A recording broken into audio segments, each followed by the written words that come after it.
ഇഷ്ടപ്പെട്ടോ? അവിടെ ആനയൊക്കെ ഉണ്ടോ നോക്കണം. മുറുകെ കയറും കഴിച്ചോട്ടെ. ഇതൊക്കെ ചവച്ചിറക്ക.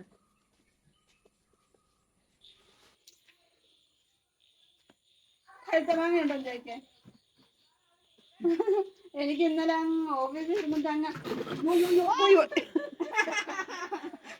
മൂന്നെടുക്കുന്നില്ല ഒരു മാങ്ങ. ശരിക്കും പഴുത്തുമില്ല, എന്നാ പഴുത്തതായിട്ടുള്ളേ കാണായിരുന്നു. എന്താ കുഞ്ഞ പിണങ്ങിയിരിക്കുന്നേ? അപ്പൊ അമ്മയോട് പിണങ്ങിയിരിക്കുവാന്ന്? അയ്യോ അപ്പൊ അമ്മ കരയുന്നു. അപ്പൊ അമ്മ കരയുന്നു. കുഞ്ഞോ കുഞ്ഞോ കുഞ്ഞോ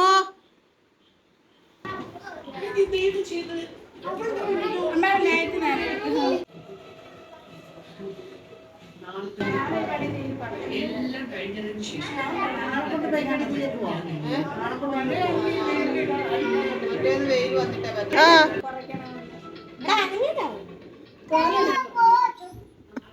ശരിക്കും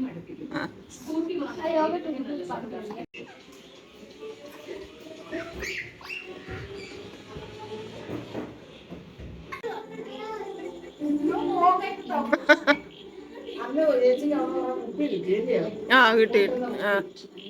ഒട്ടുന്ന കുപ്പി. പ്രിയങ്ങളെ, അമ്മക്കിളിയുടെ കൊച്ചു കൊച്ചു വിശേഷങ്ങളിലേക്ക് എല്ലാവർക്കും സ്വാഗതം.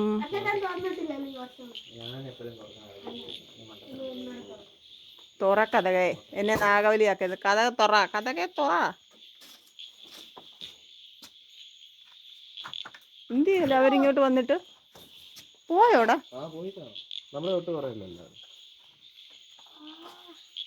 അയ്യോ കുഞ്ഞു വലിയ ആദ്യം ഇറങ്ങിയത്. കുഞ്ഞു ആദ്യമേ എൻ്റെ കൂടിങ്ങി പോയിരുന്നു. ഇന്നലത്തെക്കാളും താമസിച്ചാണ് ഇന്ന് വന്ന് കയറിയത് കേട്ടോ. ഇന്ന് ഒരു സ്ഥലം വരെ പോണമായിരുന്നു.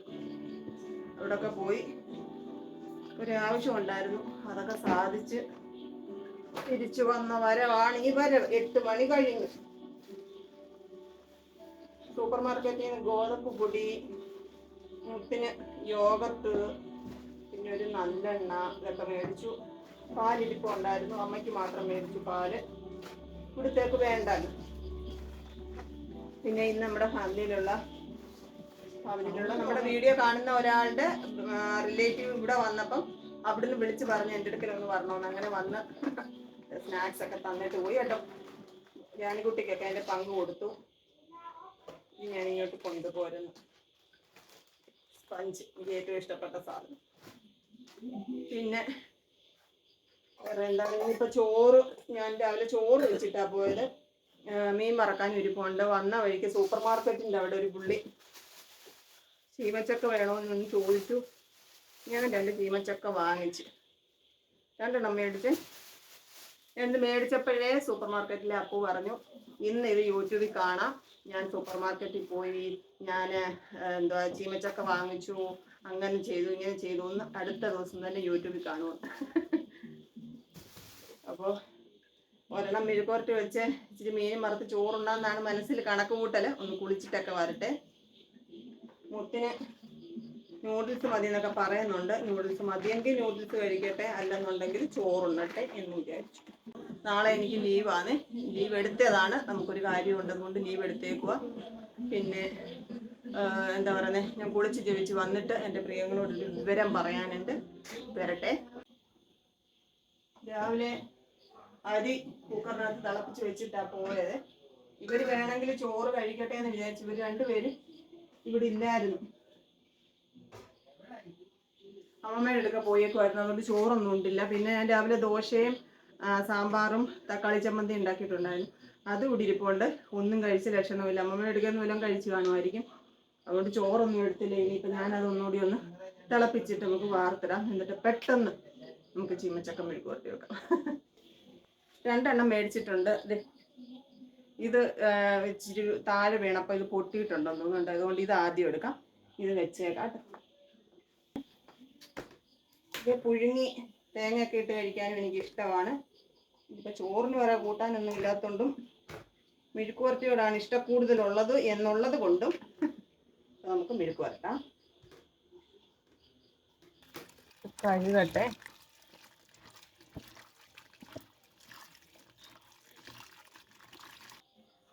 ചോറ് തിളയ്ക്കുന്നതേ ഉള്ളൂ.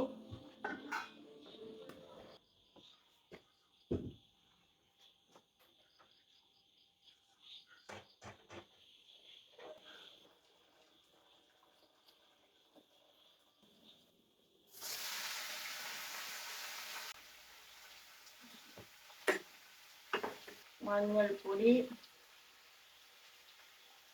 മുളക് പൊടി,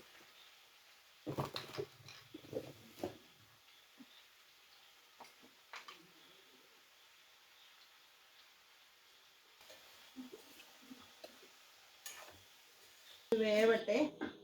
വെന്ത് റെഡി ആകുമ്പോഴത്തേക്ക് നമുക്ക് ഇച്ചിരി കൊച്ചു വർത്താനം പറഞ്ഞാലോ. മുത്തുമണി താണ്ട് നൂഡിൽസ് ഒക്കെ ഉണ്ടാക്കുന്നവർക്ക് കഴിക്കാനുള്ള. അപ്പോൾ എൻ്റെ പ്രിയപ്പെട്ടവരോട് എനിക്ക് കുറച്ച് കാര്യങ്ങളൊക്കെ പങ്കുവയ്ക്കാനുണ്ട്. കുറേശ്ശെയായിട്ട് പറയാമെന്ന് ഞാൻ പറഞ്ഞിട്ടുണ്ടായിരുന്നു. അപ്പോൾ അതിൻ്റെ ഒരു ആദ്യ പാർട്ട് ഇന്നത്തെ വീഡിയോയിൽ ഞാൻ പറയാം. ഇവിടോട്ട് നമ്മൾ താമസമായത് ജനുവരിയിലാണ്. ജനുവരി എനിക്ക് 10-ാം തീയതിയാണെന്ന് തോന്നുന്നു കേട്ടോ. 10-ാം തീയതിയാണ്. അപ്പോൾ നമ്മൾ ഇങ്ങോട്ട് വരാനുണ്ടായ സാഹചര്യങ്ങളൊക്കെ ഞാൻ അന്നത്തെ വീഡിയോയിൽ പറഞ്ഞിട്ടുണ്ടായിരുന്നു. അപ്പോൾ അതുമായിട്ട് ബന്ധപ്പെട്ട് നിങ്ങൾ ആരും ഒരു നെഗറ്റീവ് കമൻ്റ് ഒന്നും ഇടരുത്.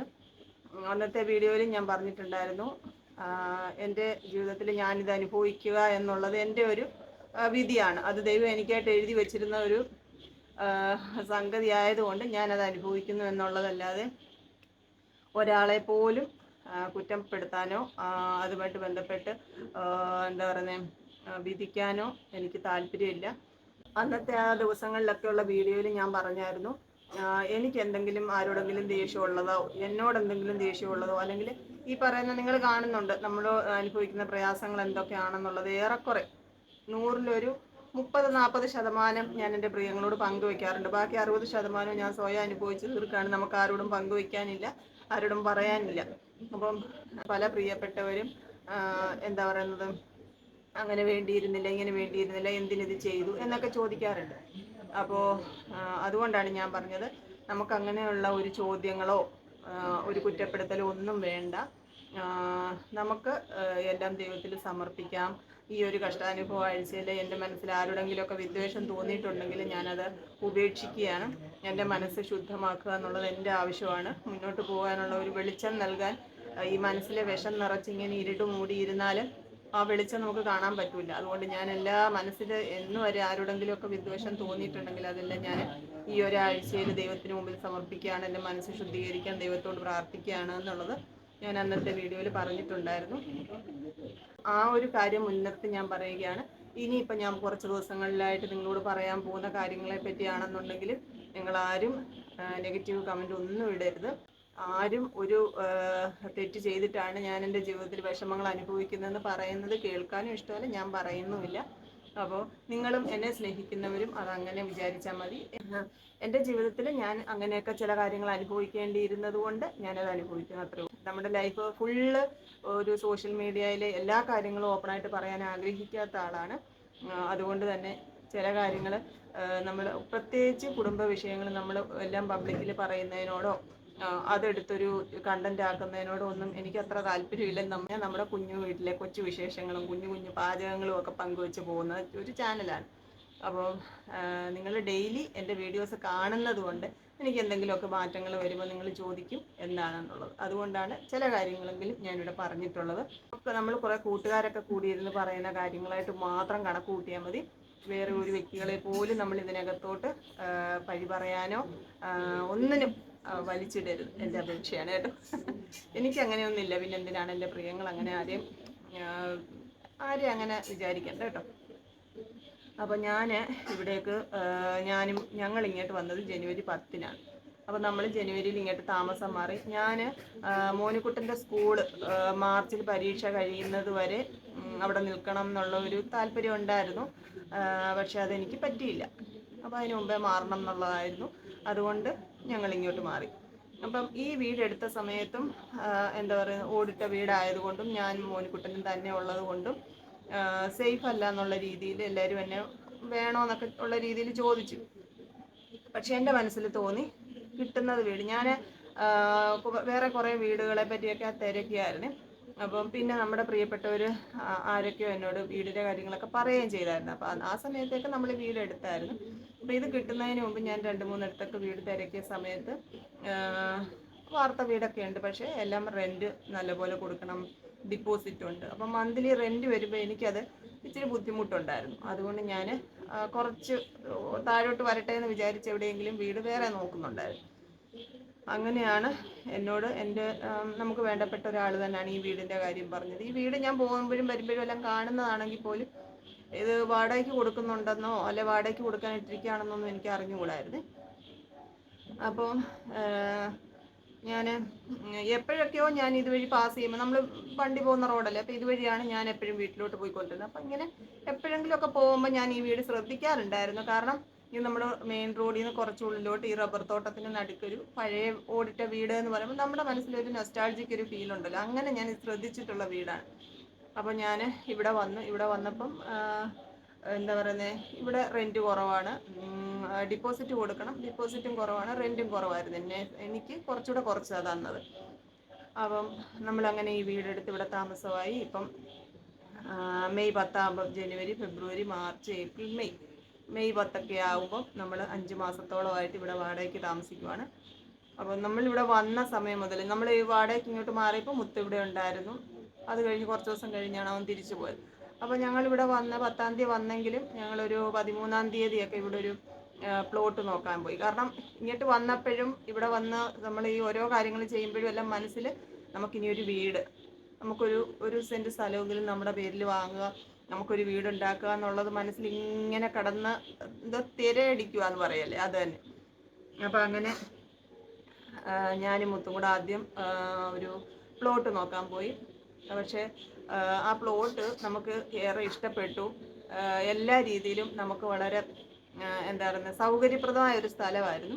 അവിടെ പള്ളിയിൽ കൂടി നടക്കുന്ന ഒരു ചേച്ചി, അങ്ങനെ അവരുടെ സ്ഥലമായിരുന്നു. അങ്ങനെ ആ ചേച്ചിയോടും ചേച്ചി എൻ്റെ വീഡിയോ കാണുമ്പോഴും അല്ലാതെയൊക്കെ എന്നോട് എപ്പോഴും മിണ്ടാൻ പറയുകയൊക്കെ ചെയ്യുന്ന ആളാണ്. അപ്പം നമ്മൾ ആ വസ്തുവിൻ്റെ കാര്യം ഏകദേശം സംസാരിച്ചു. നമ്മളൊരു ചെറിയ തുക അഡ്വാൻസ് ഒക്കെ കൊടുത്തു. അപ്പം അത് വസ്തു അളക്കാനുള്ള കാര്യങ്ങളൊക്കെ ആലോചിച്ചു. അങ്ങനെ വന്നപ്പോഴത്തേക്ക് അവിടെ ഒരു വഴിയുടെ പ്രശ്നം വന്ന് നമ്മൾ അത് സോൾവ് ചെയ്യാൻ പറ്റുമെന്ന് വിചാരിച്ചു. പക്ഷെ അത് സോൾവ് ചെയ്യാൻ പറ്റിയില്ല. അപ്പോൾ വഴി ഇല്ല, ആ വസ്തുവിലേക്ക് വഴിയില്ല എന്നുള്ളത് പിന്നീടാണ് മനസ്സിലായത്. അപ്പം അങ്ങനെ നമ്മളത് ആ പ്രശ്നം സോൾവ് ചെയ്യാൻ കുറേയൊക്കെ നമ്മൾ നോക്കി, കുറേ വെയിറ്റ് ചെയ്തു. പക്ഷെ അത് നടന്നില്ല. ആ വസ്തു നമ്മൾ വിട്ടു. അത് കഴിഞ്ഞിട്ട് നമുക്ക് അഡ്വാൻസ് കൊടുത്താൽ നമ്മുടെ എമൗണ്ടൊക്കെ തിരിച്ചു കിട്ടി. എന്താ പറയുന്നത്, അതേ തുടർന്ന് കുറച്ച് മാനസിക പ്രയാസം ഉണ്ടായി കേട്ടോ. കുറേ പേരൊക്കെ എന്നോട് പറഞ്ഞത് അഡ്വാൻസ് കൊടുത്ത എമൗണ്ട് കിട്ടൂല എന്നുള്ള രീതിയിലൊക്കെ സംസാരിച്ചു. പക്ഷെ നമ്മളാരും ചതിച്ചോ വഞ്ചിച്ചോ നേടിയെടുത്ത 1 രൂപ പോലും നമ്മളൊരു കാര്യത്തിന് വിനിയോഗിക്കുന്നില്ല. അതുകൊണ്ടത് നഷ്ടപ്പെടില്ല എന്ന് എൻ്റെ മനസ്സിങ്ങനെ പറഞ്ഞുകൊണ്ടിരിക്കുന്നുണ്ടായിരുന്നു. അപ്പം ഞാൻ വിചാരിച്ചു, ആ ചേച്ചി എന്നോട് ഒരു ഡേറ്റ് പറഞ്ഞു. ചേച്ചി അതിന് മുമ്പ് എനിക്ക് പൈസയും തിരിച്ചു തന്നു. അപ്പോൾ അങ്ങനെ ആ കാര്യം ക്ലോസ്ഡായി. പിന്നെ ഞാൻ അതിനുവേണ്ടി കുറച്ച് നാൾ വെയിറ്റ് ചെയ്തു കേട്ടോ. അത്രയും എനിക്ക് ഇഷ്ടപ്പെട്ടായിരുന്നു. എനിക്ക് മാത്രമല്ല, മുത്തിനും എല്ലാവർക്കും ഇഷ്ടപ്പെട്ടായിരുന്നു. പക്ഷെ നടന്നില്ല. അത് കഴിഞ്ഞ് ഞങ്ങൾ വേറെ കുറേ 2-3 മുത്തങ്ങ് തിരിച്ചു പോയി. പിന്നെ ഞാനും മോനിക്കുട്ടനോടായിരുന്നു ഓരോ സ്ഥലങ്ങളിലും ഇങ്ങനെ നോക്കാനൊക്കെ കാണാനൊക്കെ പോകുന്നത്. അപ്പം മോനിക്കുട്ടനാണെങ്കിലും അവൻ്റെ ഒരു പ്രായത്തിനനുസരിച്ചുള്ള ഒരു കാര്യങ്ങളൊക്കെ അവൻ പറയും. ഇപ്പോൾ വഴിയൊക്കെ അത്ര ഇതല്ലെന്നുണ്ടെങ്കിൽ അവൻ പറയും, അമ്മയ്ക്ക് ഇതുവഴി വണ്ടിയൊക്കെ ഇറക്കിക്കൊണ്ടുവരാൻ പാടാം, നമുക്കിത് വേണ്ട എന്നൊക്കെ പറയും. അല്ലാതെ നമുക്കിപ്പം ഞാൻ ഇന്ന് വരെ നമ്മളൊരു അങ്ങനെയുള്ള കാര്യങ്ങൾക്കൊന്നും പോയിട്ടില്ലാത്തത് കൊണ്ട് എനിക്ക് അതൊരു വിഷമം ഉണ്ടായിരുന്നു. നമ്മളിതിലേക്കൊക്കെ നമ്മളെങ്ങനെ, അതും വൈകിട്ട് ജോലി കഴിഞ്ഞ് വന്നിട്ടോ അല്ലെങ്കിൽ അതിൻ്റെ ഇടയ്ക്കോ ജോലിയുടെ സമയത്തോ ഒക്കെ നമ്മൾ ഇതിന് വേണ്ടിയിട്ട് ഇങ്ങനെ ഓടിപ്പാഞ്ഞൊക്കെ നടക്കുമ്പോൾ എനിക്ക് വിഷമം ഉണ്ടായിരുന്നു. എന്നാൽ വയ്യാഴികളുടെയും കൂടെ ആകുമ്പോൾ എനിക്ക് ശരിക്കും ഒത്തിരി ആ ദിവസങ്ങളിലൊക്കെ ഞാൻ കരഞ്ഞു. പിന്നെ സ്ഥലം ശരിയാവുന്നില്ല എന്നുള്ളത് മാത്രമല്ല, ഇതിനൊക്കെ നമ്മൾ ഇത്രയും ഇങ്ങനെ അലയേണ്ടി വരുന്നല്ലോ എന്നൊക്കെ ഓർത്ത് കുറച്ച് വിഷമിച്ച് പ്രിയങ്ങളെ എന്നൊക്കെ. പക്ഷേ കുറച്ച് ദിവസം സങ്കടം കഴിയുന്നോണം ഞാൻ ഓർക്കും നമുക്ക് വേണ്ടിയിട്ടല്ലേ, നമുക്ക് കിടപ്പാടം ഉണ്ടാകാൻ വേണ്ടിയിട്ടല്ലേ നമ്മൾ പോകുന്നത് എന്നൊക്കെ വിചാരിച്ച് സമാധാനിക്കും. അതൊക്കെ കഴിഞ്ഞ് ഞങ്ങൾ 2-3 അടുത്തൊക്കെ പ്ലോട്ട് നോക്കി പ്രിയങ്ങളെ, ഈ പറയുന്നത് പോലെ നമ്മളൊരു 5 സെൻറ്റോ 7 സെൻറ്റോ എങ്കിലും മേടിച്ചാൽ മാത്രമേ നമുക്കൊരു വീട് വെക്കാനുള്ള ലോൺ എടുക്കാൻ പറ്റുള്ളൂ. അത് അവിടെ കണ്ടുകൊണ്ട് അത് അമ്മമാരുടെ അടുക്ക കൊണ്ടുവന്നോന്ന് അറിയത്തില്ല. അവിടെ തൂക്കിയിട്ടിട്ടുണ്ട് സ്പൂൺ ഇട്ടേക്കുന്നുണ്ട്. അല്ലെന്നുണ്ടെങ്കിൽ ആ സ്പൂൺ വെച്ചേക്കുന്നതിനകത്ത് കാണും. മെഴുക്കുവരട്ടി ഇളക്കണം ഇടയ്ക്കൊന്ന്. ഇനി അങ്ങ് തുറന്നു വെച്ചേരെ കേട്ടോ. അപ്പോൾ നമ്മളൊരു വസ്തു മേടിക്കുമ്പോൾ ഒരു 7 സെൻറ്റെങ്കിലും മേടിച്ചാൽ മാത്രമേ നമുക്ക് വീട് വയ്ക്കാനുള്ള ലോണിനോ അങ്ങനെയുള്ള സൗകര്യങ്ങൾക്ക് ലോൺ കിട്ടുകയുള്ളൂ എന്നുള്ളത് ഞാനിങ്ങനെ അറിഞ്ഞു. അപ്പോൾ നമ്മളതനുസരിച്ച് എവിടെയെങ്കിലും 7-8 സെൻറ്റ് സ്ഥലം മേടിക്കാം. അതിനുള്ള തുകയെ നമ്മുടെ കയ്യിലുള്ളൂ താനും. വസ്തു മേടിക്കാനുള്ള തുകയെ നമ്മുടെ കയ്യിലുള്ളൂ. പിന്നെ അത്യാവശ്യം റോഡ് സൗകര്യം, നമുക്കൊരു ആശുപത്രി കേസൊക്കെ വന്നാൽ നമുക്ക് വണ്ടി മുറ്റത്ത് വരണം, ഒരു ഓട്ടോയോ അങ്ങനെയുള്ള സൗകര്യങ്ങൾ വേണമല്ലോ. ഒരുപാട് ഉള്ളിലോട്ട് പോയാലും ബുദ്ധിമുട്ടാണ്. അപ്പോൾ അങ്ങനെയൊക്കെ ഉള്ളിടത്ത് വസ്തു വാങ്ങിക്കാൻ നമ്മൾ പോയി നോക്കിയപ്പോഴും ഈ പറയുന്ന പോലെ വസ്തുവിൻ്റെ വിലയൊക്കെ പ്രശ്നമായി. നമുക്ക് അത് അത്രയും എനിക്ക് അങ്ങോട്ട് പറ്റുന്നില്ല. പിന്നെ വീട് വെക്കുക എന്നുള്ളത് ഇപ്പോഴത്തെ ഒരു സമയത്ത് കെട്ടിടത്തിന് പെർമിറ്റ്, വാട്ടർ കണക്ഷൻ, KSEB ഇതിനൊക്കെ ഓടേണ്ടിയ ഓട്ടം എന്ന് പറഞ്ഞാൽ അപാരമാണ്. അത് എന്നെ സംബന്ധിച്ച് എനിക്ക് ശാരീരികമായിട്ട് എനിക്ക് പറ്റത്തില്ല.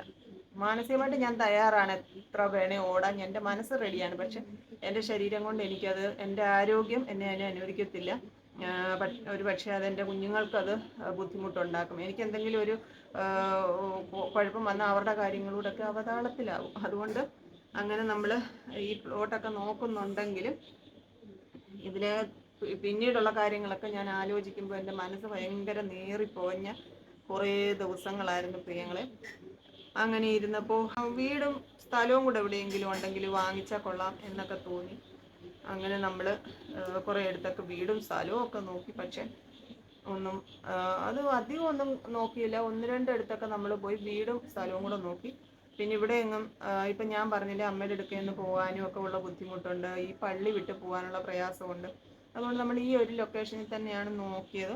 ഇതൊക്കെ ഒന്ന് ചേഞ്ച് ചെയ്ത് നോക്കിയായിരുന്നെങ്കിൽ ചിലപ്പോൾ നമുക്ക് കിട്ടുമല്ലോ.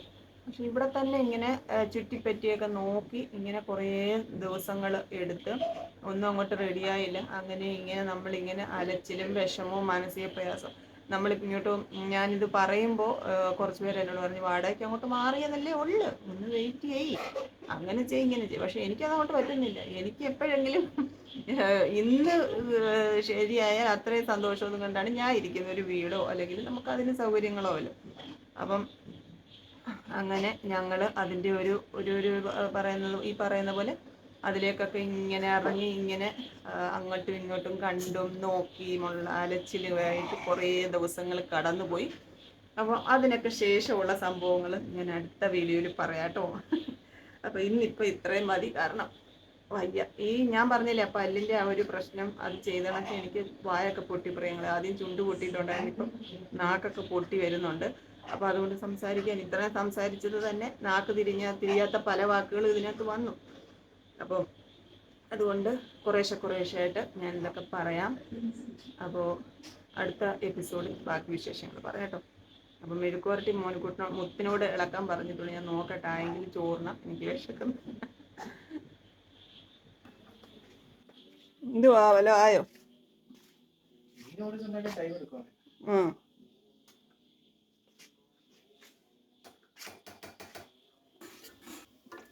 മെഴുക്കുവരട്ടി റെഡിയാ. നമുക്ക് മീൻ മറക്കാം. എനിക്ക് വിശക്കുന്നേ. ഉപ്പ് നോക്കട്ടെ. Spicy noodles. എൻ്റെ ദൈവമേ, എനിക്ക് എരിയൊന്നും പറ്റത്തില്ല. ഇനി എന്തിനാ ചില്ലി ഫ്ലേക്സ്? ഇതിന് എരിയില്ലയോ? ഇനി എന്തിനാ ചില്ലി? എരി നല്ലതല്ലേ, ഫാറ്റ് കുറയും. അതിന് എരി ഉള്ളതിനെല്ലാം ഉണ്ടാക്കുന്നത്. അതിന് കുറച്ച് എരി വേണ്ടല്ലേ? ക്യാരറ്റ് കൂടി ക്യാരറ്റ് മാത്രം ഉള്ളതുകൊണ്ട് എരി ഇടേണ്ട അവസ്ഥ വന്നത്. അല്ലെ അതിനകത്തൊന്നും ഇടല്ലേ, കത്തോത്തേ ഉള്ളു. ഓൾറെഡി അത് ഓടിഞ്ഞ് എടുക്കത്തില്ല. ക്യാരറ്റ്, യോഗർട്ട്, എന്തൊക്കെയാണോ ദൈവമേ. എന്താ പ്രിയങ്ങളെ, ന്യൂഡിൽസ്. യോ, കണ്ടിട്ട് തന്നെ എന്തോ ഇരിക്കുന്നു എനിക്ക് കേട്ടോ.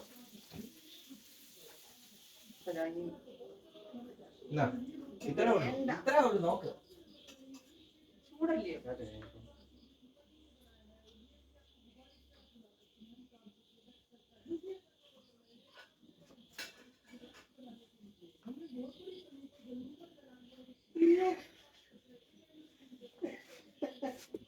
അയ്യോ, ഇത്ര ഏരിയൊക്കെ എനിക്ക് എന്നിട്ട് എരി കുറവാ. ആനന്ദ അവിടെ ഇരിക്കും കഴിക്കും, എന്നിട്ട് ഇങ്ങനെ കണ്ണിക്കൂടെ ചെവി കൂടെ വരാത്തത് ഭാഗ്യം, മൂക്കിക്കൂടെ വായിക്കൂടെ എല്ലാം ഒലിക്കും ഈ എരി കാരണം. തുടക്കാൻ ഒരു തുവാലയും കൂടെ. നാളെ രണ്ടുപേരും പോയി മുടി വെട്ടിക്കണം. ഭ്രാന്തന്മാരുടെ കൂട്ടിരിക്കുക കേട്ടോ. ഞാൻ അല്ലെങ്കിലും നാളെ കാത്തേനോട്ട് ചോറ് വിളമ്പി, മെഴുക്കുവരട്ടി വിളമ്പട്ടെ. ഗ്രീൻ ടീ തീർന്നു കേട്ടോ. മത്തി വറുത്തതും എടുത്തു, മെഴുക്കുവരട്ടി എടുത്തു. ഇച്ചിരി തൈര് കൂട്ടാൻ പോകണം. എന്താ വെച്ചാൽ എൻ്റെ വാ പൊട്ടിയത് കൊണ്ട് ഒരിച്ചിരി തണുപ്പ് വേണ്ട. ജഗ്ഗന്ന് ഇച്ചിരി തൈരും കൂടെ എടുത്തിട്ടുണ്ട് കേട്ടോ. നാക്കിനൊരു കുളിർമ കിട്ടട്ടെ. അപ്പൊ എൻ്റെ അത്താഴം ഇതാണ് പ്രിയങ്ങളെ. കഴിക്കട്ടെ കേട്ടോ. എല്ലാവരോടും സ്നേഹം, സന്തോഷം. നാളെ കാണാമേ. ടാറ്റാ, okay, bye bye, see you. Video കാണണം, സപ്പോർട്ട് ചെയ്യണം. ബാക്കി വിശേഷങ്ങളൊക്കെ പുറകാലെയുള്ള വീഡിയോസിൽ വരുന്നതായിരിക്കും. ഏതെങ്കിലും ഒരു വീഡിയോ വിട്ടുപോയിട്ട് അതെന്താ പറയാഞ്ഞെന്ന് ചോദിക്കരുത്. എല്ലാ വിവരങ്ങളും പറയുന്നത് എല്ലാ വീഡിയോയും കണ്ടാലേ മനസ്സിലാകത്തുള്ളൂ. അതുകൊണ്ട് വീഡിയോ മിസ്സാക്കരുത്. മുത്തച്ചിരിക്കുന്നു. വീഡിയോ മിസ്സാക്കാതെ കാണണം കേട്ടോ. Okay, bye bye, see you. കൊച്ചു കൊച്ചു വീട്ടുവിശേഷങ്ങളുമായി വീണ്ടും കാണാമേ.